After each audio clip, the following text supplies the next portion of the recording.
Antes de ser el criminal más buscado del mundo, Pablo Escobar solo era un hombre que nadie temía. Pablo Escobar no nació como leyenda. Nació pobre, invisible, en una Colombia donde sobrevivir ya era una guerra.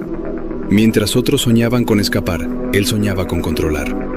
No buscaba respeto, buscaba algo más poderoso: miedo. En las calles de Medellín, Escobar entendió una verdad brutal: la ley era débil y el dinero podía comprarlo todo. Primero fueron pequeños delitos, luego contrabando, y finalmente la oportunidad que cambiaría la historia de un país para siempre: la cocaína. Un polvo blanco que en Estados Unidos valía oro, y en Colombia solo esperaba a alguien lo suficientemente despiadado para dominarlo. Ese alguien era Pablo Escobar. Y esto apenas es el comienzo. La cocaína no era solo una droga, era una oportunidad histórica. Mientras otros la veían como negocio, Pablo Escobar la vio como un sistema. Producción barata en Colombia, demanda infinita en Estados Unidos y una frontera que podía comprarse. Muy pronto toneladas comenzaron a salir del país. Aviones pequeños, pistas clandestinas, rutas imposibles. Cada vuelo exitoso no solo traía dinero, traía algo más importante: impunidad. Policías comprados, jueces silenciados, funcionarios mirando hacia otro lado. Escobar no corría de la ley corría de él. Y mientras su nombre empezaba a escucharse en voz baja, su ambición crecía más rápido que su fortuna. Porque para Pablo Escobar, el dinero no era el final, era solo el principio. En Medellín, un hombre estaba a punto de descubrir cuánto poder real podía comprar y qué precio tendría exigirlo. El dinero fluía sin parar, millones cada semana. Pero Pablo Escobar descubrió algo inquietante: el dinero compra silencio, pero no compra legitimidad.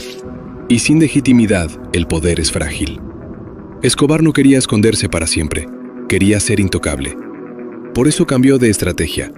Construyó barrios enteros para los pobres, regaló casas, canchas, comida. En Medellín, su nombre empezó a pronunciarse con gratitud. Para muchos, Pablo no era un criminal, era un benefactor, un protector, un héroe. Mientras el Estado fallaba, él aparecía con soluciones. Y entonces dio el paso que nadie esperaba: entrar a la política. No para obedecer la ley, sino para moldearla. En ese momento, Escobar dejó de ser solo un narcotraficante. Se convirtió en una figura pública, visible, poderosa y profundamente peligrosa. Pero cuando el poder deja de esconderse, atrae miradas. Y algunas de esas miradas no estaban dispuestas a ser compradas. El problema de jugar al poder es que, tarde o temprano, alguien te dice que no. Cuando el gobierno colombiano intentó frenarlo, Pablo Escobar respondió con una frase que cambiaría el país para siempre: plata o plomo, dinero o una bala. Jueces asesinados, políticos silenciados, policías ejecutados en plena calle. Colombia entró en una nueva era, una donde obedecer la ley podía costarte la vida. Las bombas comenzaron a estallar, edificios destruidos, aviones derribados. El miedo se volvió cotidiano. Escobar no solo atacaba enemigos, atacaba símbolos. El mensaje era claro: nadie estaba a salvo. Y mientras el país se paralizaba, él observaba, convencido de que el terror era la forma más pura de control. Pero el miedo, cuando se vuelve absoluto, no solo paraliza, también despierta algo más peligroso: la decisión de acabar con él a cualquier costo. El terror cruzó fronteras. Estados Unidos ya no veía a Pablo Escobar como un problema colombiano, sino como una amenaza internacional.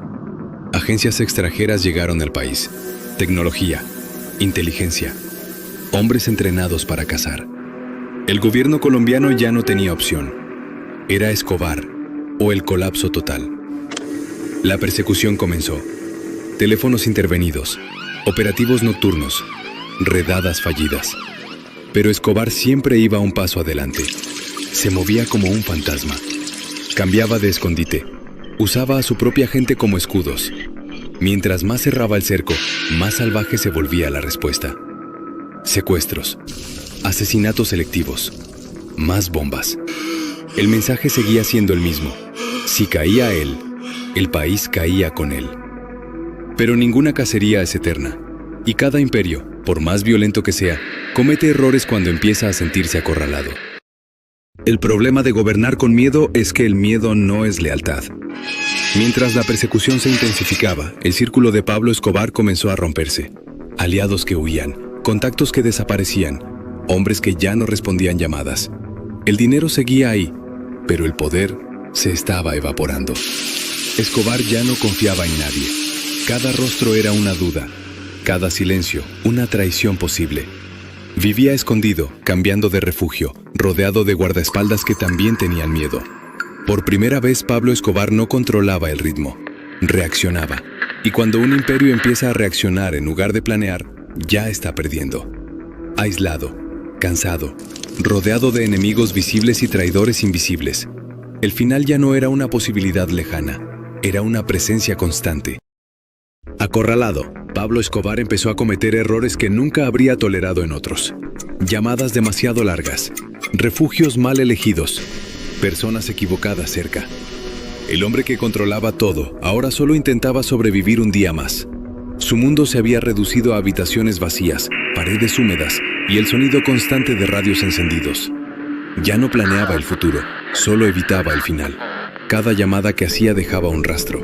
Cada movimiento estrechaba el cerco. Mientras tanto, la ciudad seguía respirando, esperando, porque Medellín ya no le pertenecía. El miedo estaba cansado y el tiempo se le había acabado. En algún lugar, alguien escuchaba, alguien marcaba coordenadas, alguien se acercaba. Acorralado. El rastro era claro. Una llamada más larga de lo necesario. Una señal que no se cortó a tiempo. Un punto fijo en el mapa. Pablo Escobar estaba ahí. El operativo fue rápido, silencioso, sin discursos. El hombre que había hecho temblar a un país entero corría por los techos como cualquiera que huye. Ya no había escoltas, ya no había poder. Solo un cuerpo cansado buscando una salida. Los disparos no duraron mucho. Cuando el silencio volvió, Pablo Escobar ya no era un imperio. No era una amenaza, no era un mito. Era solo un hombre tendido en un techo, mientras la ciudad seguía respirando como si nada. El mundo no se detuvo, el negocio tampoco. Solo cambió de manos. Y sin embargo, aunque el hombre cayó, la historia no terminó ahí.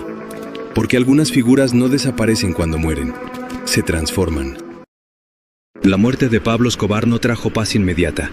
El vacío que dejó fue ocupado por otros nombres, otras rutas, otras guerras. Colombia quedó marcada.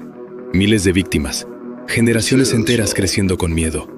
Una cicatriz que tardaría décadas en cerrar. Y aún así, el mito sobrevivió. Series, canciones, historias mal contadas. Un relato que confunde poder con grandeza y violencia con éxito. Pero la realidad es más simple y más dura. Escobar no fue un genio, fue un síntoma. El resultado de un sistema roto, de la desigualdad, de un Estado ausente. Su imperio cayó, pero la pregunta quedó flotando. ¿Aprendimos algo o solo cambiamos de nombre al próximo?